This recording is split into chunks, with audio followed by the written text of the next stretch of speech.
Good morning, guys. This clip is from the movie Believe Me. Now, to give you a little bit about myself and a little bit of my taste when it comes to movies, I typically don't like movies made by Christian filmmakers or that for the sole purpose of like sending it out to churches. It's just never been. I sometimes can feel like it can be a little cheeseball. If you remember the last sermon that I preached in here, I talked about the T-shirts that I used to wear in high school that were very like overt Christian, that had the like, instead of the iPod, it was I pray, or Jesus died for my space in heaven. You know, those kind of things that are like really cheesy. And I sometimes find that to be the case with a lot of Christian movies. It's just not a thing that I very much enjoy. This clip is from a movie called Believe Me. And it's made by some Christian filmmakers. And what's brilliant about this movie is it is a satire on Christian culture. So this movie it's these guys that are in this clip are con men. They were students in a school, and their scholarship ran out. They weren't going to be able to finish their semester. They walk into a church and they see a missionary raising money for her mission trip to somewhere on the continent of Africa. And they see that she raised a lot of money, and they're like, maybe we can get into this and raise money to finish school. So they create this bogus charity called, I think it's called Get Wells Soon. And they start this charity, and it starts picking up steam at their campus. There's a guy that's putting on a tour that you saw here, played by the guy who plays Shooter McGavin, and he's wanting to take them on tour to start preaching. Now these guys are not Christians. They don't know really anything about Christianity, so then they have to learn, how do we look, feel, and act like Christians? And the movie, I couldn't recommend it enough. It's a great look at what people that may not be inside the Christian bubble, so to speak, can think of Christianity, or maybe some of our mannerisms and the way they do things. And the thing is, these con men, they totally fool the guys that are wanting to go on tour in the scene, primarily because there's a fundamental misunderstanding of Christianity, but really, especially so, the idea of ministry. So I want to talk about this concept of ministry. I think a lot of times, and especially with this church being a church plant, is that we have some people that may be new to Christianity or new to this idea, and they hear these words, like ministry or preaching or preachers and evangelists and all these terms that we use, and they may not know what it means. And so I want to kind of dive in deep to this, because I think a lot of times we have, there can be negative connotations to the word ministry. And what I mean by that is, a lot of people, when they hear the word ministry or ministers, sometimes they think of the TV preachers that are trying to raise money, or they might be thinking of people trying to give you miracle spring water, those kind of things. They may think of what this picture represents, this very traditional liturgy with like a whole bureaucratic system of governance for the church, all this kind of high and mighty. And they think that in order to be a minister, that you need to go to seminary for years and years and get qualified by some lofty organization before you can ever start ministry.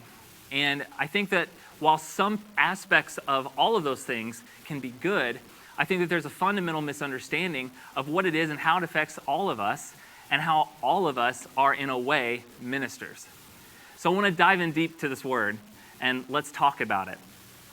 So the word ministry, whenever it's used in the New Testament, it's using this word diakonos.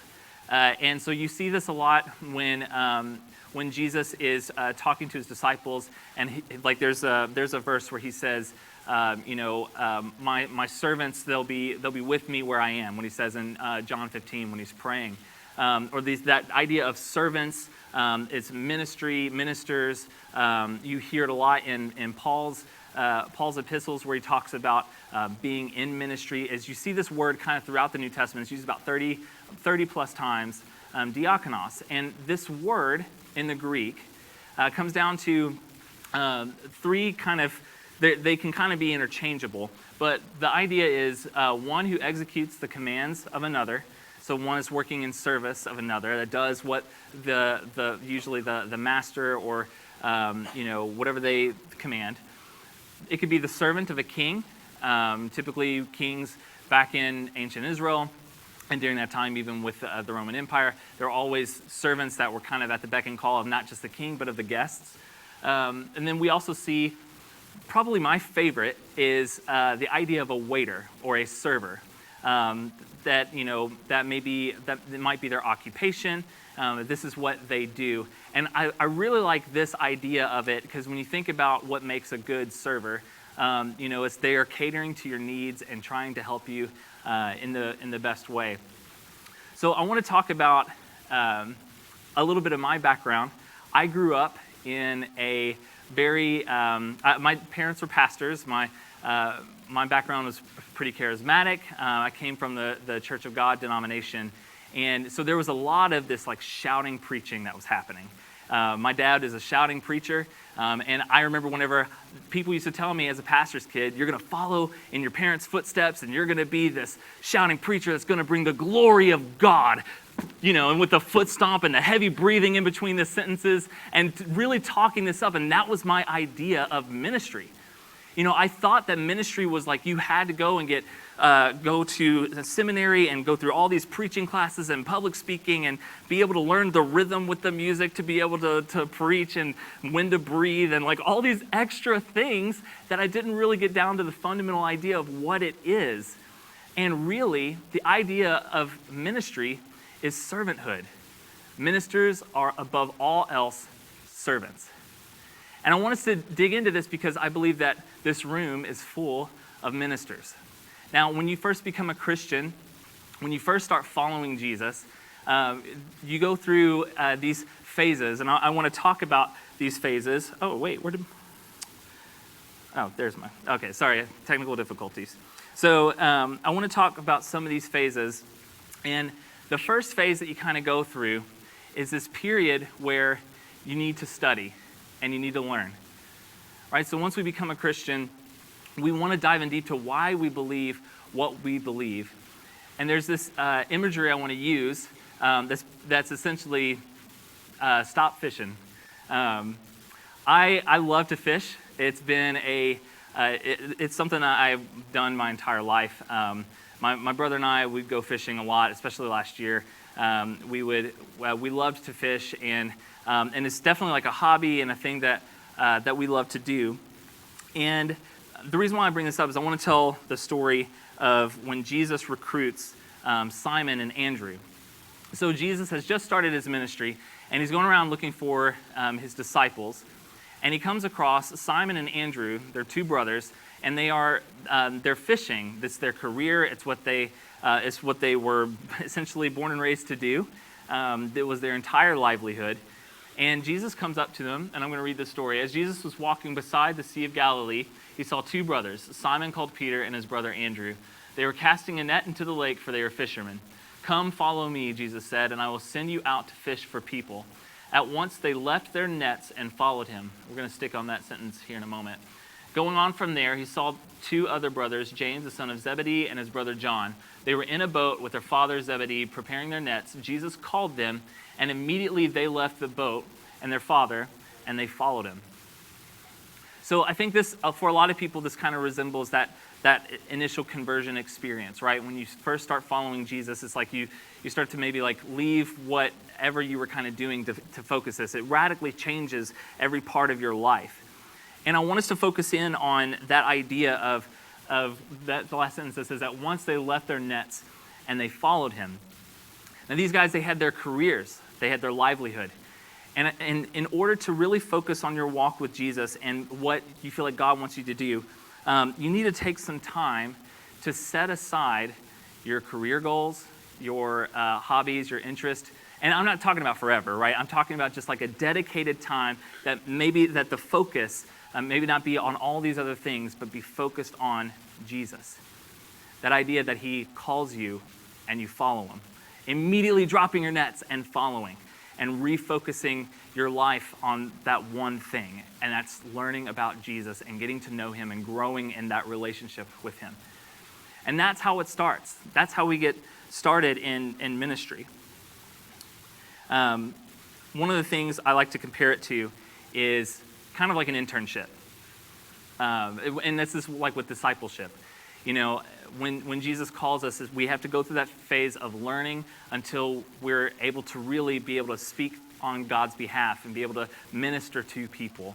And so I think of it like an intern. In the music business, you see a lot of this when people want to become producers, when they want to become mixing engineers. They move to Nashville, or they move to LA, or they move to New York, all these places to get into the music industry. And a lot of times they go to school for it and do all this stuff, but then they just go and become an unpaid intern. And they are sweeping the floors, and they are cleaning the bathrooms, they're doing the coffee runs, they're setting up and tearing down the mics. But little by little, they are learning the process of what it means to be a producer and what it means to be an engineer. That this is like their internship. This is the focus. They've maybe set all their other kind of career goals on the side for a second and just focused on this one thing. A lot of times they're not even getting paid for it, but it's worth it, because in the end, they'll go to these state-of-the-art producers, and then they learn little by little until one day they can have their own studio and have all these things, and then their own interns one day. And this is kind of the process of what we go through as Christians. We get involved in a church. We get involved in the community. We're learning about God. We're listening to some different podcasts and things that, or reading some books and kind of growing in our knowledge. And maybe we don't need to speak everything out just yet, because we're just kind of taking it all in. And this is kind of that first phase. And it's really hard to get to this place, right? It's really hard to let go of things that are going on in our lives, whether our career goals or our hobbies or our interests, and setting aside our nets, so to speak. A friend of mine had a dating app, and she was kind of blown away by the amount of guys that she kept seeing that love to pose with fish. And so I've put up some examples of this. And it's this weird trend that, and I will be completely honest, I have been guilty of posting up pictures of myself on Facebook of me fishing and holding fish. I love to pose with my fish, and I think some of these are just absolutely hilarious. These guys love fishing. These guys absolutely love it, and it's something that I'm sure it's kind of hard for them to let go of, right? If Jesus were to come up to them and say, drop your nets, drop your fishing rods, and come follow me, I think they'd be like, no, I'm too busy literally kissing this fish right over here in the corner. And you look at some of these, I just think they're so funny that it seems like guys, for whatever reason, love to just pose with fish.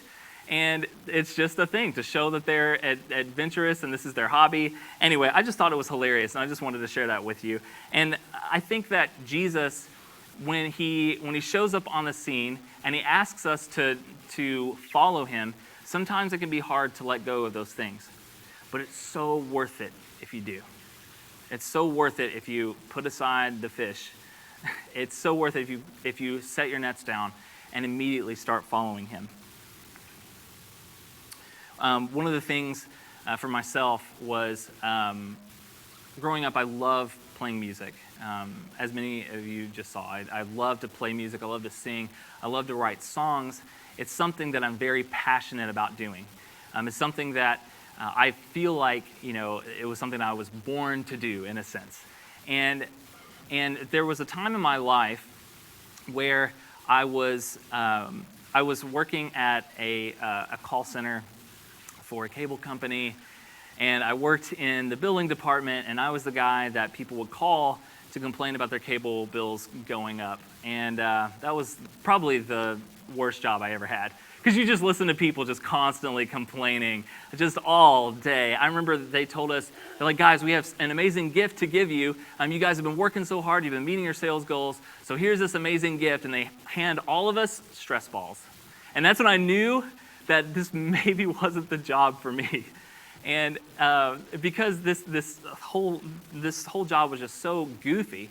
And while I was there taking the calls, I remember thinking, I just want to be writing and playing music and doing this, and this whole idea of ministry and going and playing music for people. And I got the opportunity to do so. I remember on my last day at the call center, I had a lady that was very upset about her cable bill, and she was yelling at me. And it was my last day. I'd put in my 2 weeks, and on my last day, I was like, you know what? I told her on the phone, I was like, you know what? I don't have to do this anymore. "You have a great day, ma'am." And I hung up the phone, and that's how I left the call center. And it was beautiful. One of the greatest moments of my life. The reason why I left was because I got an opportunity to travel and to play music. And I played music with the gospel group, Eddie James Ministries, and I got to travel the country and get to play and do the things and got to lead worship and do all of this stuff. And I was like, yes, this is ministry. Finally, I have achieved my goal. And finally, I've gotten away from the call center and the jobs and just able to do this full time. It's what I've always wanted to do. Thank you, Jesus. You're amazing. All this stuff. And then I had a moment while I was on the road doing this for about 6 months. And there's a moment where Eddie, the creator of the ministry, the artist, he said in a microphone, he was preaching at a church, and he said, "I want everybody to pray for your friends that aren't Christians." And I remember thinking in that moment, I was like, oh man, I don't know anybody right now or close friends with anybody that's not a Christian. And then I started thinking, what is ministry? What am I doing? Am I just going and just playing music at churches and then, making some people feel good and then leaving? What is my purpose here in doing this? And I realized that maybe there's a lot more for me personally. This isn't the case for everybody, but maybe there's a lot more ministry that might have been happening at the call center. Oh no. And here I was doing this full time. And I had this mindset that maybe what I was doing with my music and all that was ministry, when in fact, ministry went so much deeper than that. And so I decided to come home from that experience. It was an amazing experience. I love Eddie James Ministries, and I still keep tabs on him. I still talk to him from time to time. But I knew that God was kind of doing something else for me. And so when I moved back to Louisville, I started looking for job opportunities and what I could maybe do for an income. And I got hired on at a coffee shop, and I started realizing that in that coffee shop experience, in my job, I started having conversations with people that were really intense and really God-given conversations, things that I was really excited about. And I started realizing maybe ministry is going a lot deeper than maybe what I've always thought that it was about. And so going back to those phases, right? That first phase of kind of just dropping your nets and learning about Jesus, learning who he is, what he's about. And then that second phase is start thinking about the God-given gifts and talents that are inside of you and how you can use those to minister to people.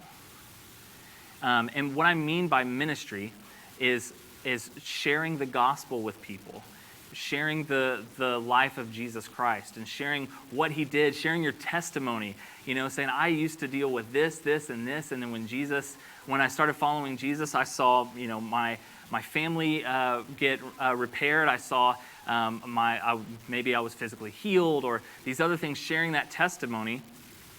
And then start thinking about the gifts and talents that are inside of you that you can use to share with other people. Whenever I talked about myself playing guitar, maybe it's something else, right? So whenever I moved back and I decided to put my career, quote unquote, first and go headfirst into the coffee thing, I started realizing that there were ministry opportunities there. And opportunities to talk to people about coffee. But then as you get to know somebody, you get to learn a little bit more when they come in. Like, hey, it starts off, hey, how was your day? How's it going? Where do you work? What do you do? And then it kind of gets a little bit deeper when you start seeing the same people over and over again. Saying, hey, I've noticed you've been coming in here for a while. Is everything? How's your family? How's things going? And then you kind of grow those relationships, and then you get to share with people what you do and what God did in your life, and in a way, like, that is ministry. One of the other things I want us to think about is maybe if we're not using so if you're not a very creative person, quote unquote, I think everyone in here is creative, but a lot of people will say that. I'm not a very creative person. I don't play guitar, or I don't do visual arts, or I don't dance, or all these other things. But if that's something that you're like, oh, I don't know what gifts or talents I have, start thinking about your job. Start thinking about your career. Start thinking about, okay, if God has put me in these positions, how can I best impact my community, my circle, with the knowledge of God or with the gospel or in ministry? How can I impact that? And a lot of times, what we see is not only with our career, but sometimes that career, that job opportunity you have, may be blessing you financially to be able to invest in people. So in this picture we see, a lot of times, especially here in Louisville, we have the homeless community. I just saw on the news last week that we had one of the homeless camps caught on fire next to I-65 when it was freezing cold outside, and it was just a disaster. And things like this are happening in our city and right in our neighborhood, right in our backyard. We had a shooting at Kroger that was in our parking lot earlier last year. And we think about these things. There are all these opportunities for us to get involved and for us to minister and for us to be in ministry and doing things for the gospel and for Jesus. And there are opportunities everywhere. And all you have to do is ask and pray and ask God for these opportunities. But maybe sometimes that calls for investing in others. So we also have, here at Daylight, we have so many. It's funny because in a church plant, you don't expect to have as many missionaries as you do, but we have a lot of missionaries here at Daylight that travel and go and preach the gospel and do all these other things. And maybe your ministry, quote unquote, right now is to invest in them, invest in those opportunities so that others can preach the gospel.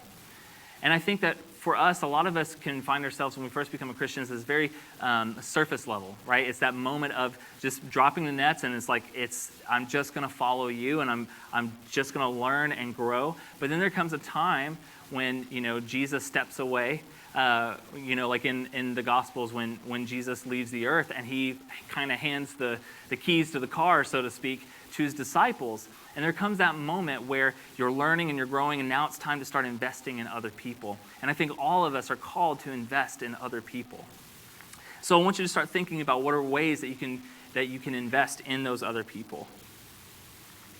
And there are tons of opportunities here at Daylight. You can get involved in small groups. You can get involved in our service projects that we do quarterly. There are all kinds of little opportunities, even here in our community, where you can start thinking of your ministry, so to speak, or ways to get involved. But I also want to talk about, because when you hear the word ministry or ministers, right, you start thinking about, okay, preaching, teaching, counseling, playing music or getting involved in the music team, or these other things that, are more like the being in front of people, that kind of idea. And there are offices of ministry. Oh, that was weird. Anyway, sorry. There are offices of ministry that we have. And Paul talks about in his letters that if you want to be involved with the church and in church leadership, that there are all these qualifications to have and ways to kind of grow into that and becoming a volunteer and becoming a deacon or an elder. And there's all these quote unquote offices of ministry. There's a fivefold ministry that's talked about in 2 Corinthians. Where there are all these different aspects of talents that are given to different people within the church, and that's what makes the church beautiful and diverse. And all these gifts are being used when we talk about the gifts of the Holy Spirit, and there are all these different offices, quote unquote, of ministry. And there are lots of ways to get involved. And if that's something that you want to be a part of, if you're like, man, I've just got this burning feeling in my chest that I feel like God is calling me to preach, or that God is calling me to play music and sing songs and write songs, or God is calling me to start volunteering for helping with the homeless shelters, or God is calling me. There are all these opportunities, and if that's the case, then come talk to us. Come talk to HL, myself, some of our other leaders. We definitely want to see ways for all of us to get involved. And so I want to kind of just demystify the air around ministry, is that it's not this, I don't want to say the word pompous, but that's the only word that's coming to my mind. It's not this like spectacle, right? It's not this, you don't have to wear any kind of, choir robes and the, interesting hats and all these other things to show that you're a minister. But really from the moment that you start following Jesus and you go through that kind of learning phase of just learning to walk in his footsteps, but then there comes a time that you are called into ministry in some kind of field. And I think all of us are in that phase or getting to that phase of finding our ministry, finding that thing that we're passionate about. And a lot of times when we talk about the idea of ministry and what I've shared today is, it's not just about being a servant. Being a minister is not just about, just serving just kind of out of obligation. And that's what it can sound like a lot of times. And I think Jesus tackled this really well whenever he, right at the end of the book of John, when he's talking to Simon, who we talked about, Simon called Peter, when he was fishing, dropped the nets to follow him. Simon goes through this, Simon who becomes Peter, goes through this whole journey in the Gospels and in his walk with Jesus. And Simon, I want to call him Peter. Peter is at the end, after Jesus has been crucified, and Peter goes back to fishing, and he doesn't really know kind of what to do. He kind of feels lost and a little bit aimless. And after Jesus rises from the dead, he comes and meets with them. He comes and meets with his disciples before he ascends into heaven. And he says this wonderful passage at the end of the book of John. It's John chapter 21. And I love this so much because I think it's so representative of what ministry should look like, or at least what the heart posture of ministry should look like. So I'm going to read this passage. So when they had eaten breakfast, Jesus said to Simon Peter, "Simon, son of Jonah, do you love me more than these?" Talking about the other disciples. And he said to him, "Yes, Lord, you know that I love you." And he said to him, "Feed my lambs." He said to him again a second time, "Simon, son of Jonah, do you love me?" And he said to him, "Yes, Lord, you know that I love you." And he said to him, "Tend my sheep." He said to him the third time, "Simon, son of Jonah, do you love me?" And Peter was grieved because he said to him the third time, "Do you love me?" And he said to him, "Lord, you know all things. You know that I love you." And Jesus said to him, "Feed my sheep." And this passage is so awesome because, in a sense, Jesus is calling Peter into ministry, into this servanthood, being a servant, being these things, but it's out of a loving relationship with Jesus. He first says, "Do you love me?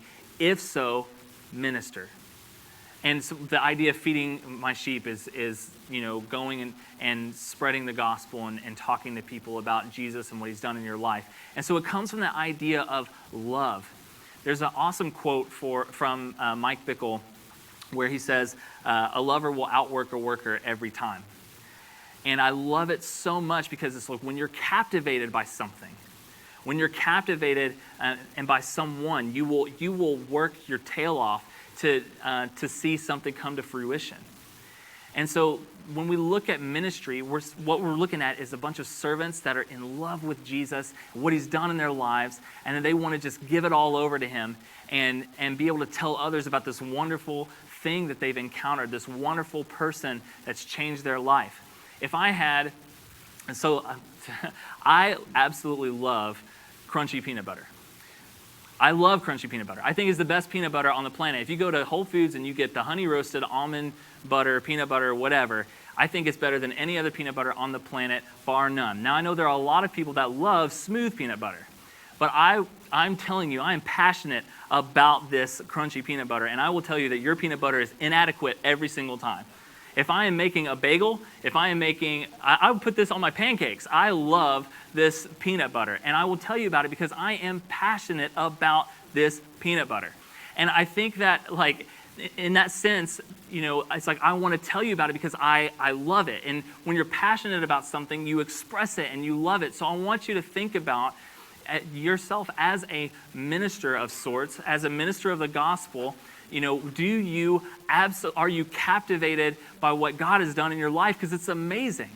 If you think about your testimony and who you were before you found Jesus, it's radical. I can tell you myself, I grew up in a pastor's home, and when my pastor split, our whole church split over it. And I was so confused, and I didn't know what to do, and I felt like just hopeless, and I felt like I had no friends, and the friends that I did have seemed kind of two-faced, and I didn't quite understand it. And honestly, it took coming down to getting one-on-one with Jesus and my relationship with him, and I saw things radically change in my life. It's a beautiful thing to be encountered by Jesus and to be able to drop your net and follow him, to stop that fishing and follow him. And I'm sure one day you can go back to fishing, quote unquote. You can go back to your career, go back to your things. But with that mindset of, I want to follow Jesus. I want to follow in his footsteps. I want to get to know him more every day. It's always a journey. You're always gonna learn more about him. And those things, I want that to be kind of our focus today is, are you captivated by what God has done in your life? And if so, how are you sharing that with others? And so I just really love this idea of ministry, that it's not something that's a very showy thing. But it's an act of humility, it's an act of servanthood. When you think of servers, and you think of how, especially if you have an absolutely just excellent server. By the way, if you're at a restaurant and it doesn't matter if you have inadequate service, just tip every time. We've talked about this. I know HL's covered it. I just want to reiterate it. Always tip just above and beyond. I think it's a shame that a lot of times Christians, especially on Sundays, tend not to tip very well, and that bothers me.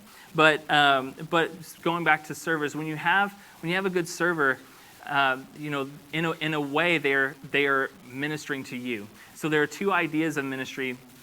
That we have ministry to other people, we have ministry to our friends and families and our communities, our workplace, our schools, but then we also have ministry to God. And that ministry to God is just having that heart posture of, God, whatever you call me to do, wherever you lead me, I'm going to go. And that's ministry to God. Ministry to God also looks like prayer, growing in, reading your Bible and kind of growing in your knowledge of God. That's all ministry to God. So I just want us to start thinking about ministry and really think about what is it that you may be called to, or that you feel like the gifts and talents that are inside of you, or maybe you're still at the place where you need to drop your nets. And I want to encourage you that if you are kind of holding on to some things, that maybe you've kind of just gotten your feet wet with Christianity, you really don't know where to go from here, I'm just encouraging you to take that next step. And that if you feel that kind of tug on your heart, that there's something that you need to do, I want to encourage you to go for it.